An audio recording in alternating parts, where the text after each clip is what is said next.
ছিল না। সে কাউন্টডাউন অ্যাপটি সম্পর্কে ইন্টারনেটে খোঁজাখুঁজি করতে থাকে। এরপর সে জানতে পারে এই অ্যাপটির জন্য এ পর্যন্ত অনেক মানুষ প্রাণ হারিয়েছে।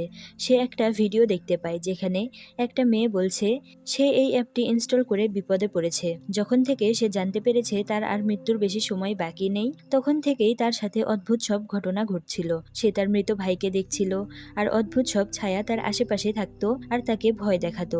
এটা বলতে বলতে ভিডিওর মধ্যেই মেয়েটি মারা যায়। তখনই একটা ভয়ঙ্কর চেহারার মানুষ কুইনের সামনে এসে আবার গায়েব হয়ে যায়। কুইন ভীষণ ভয় পেয়ে বাড়ি থেকে বেরিয়ে সে সারা রাত গাড়িতেই কাটিয়ে দেয়। পরদিন জর্ডান এসে তাকে ডেকে তোলে। সে তার বোনকে এমন ভীত আর চিন্তিত অবস্থায় দেখে জিজ্ঞেস করে, তোমার কি হয়েছে, এমন দেখাচ্ছে কেন? কুইন তার বোনকে কিছু না বললেও জর্ডান তার ফোন দেখে বুঝতে পারে যে তার বোন কাউন্টডাউন নামের একটি অ্যাপ ফোনে ইনস্টল করেছে। এই অ্যাপ সম্পর্কে জানতে চাইলে কুইন তাকে বলে এসব মিথ্যা, কেউ একজন মজা করার জন্য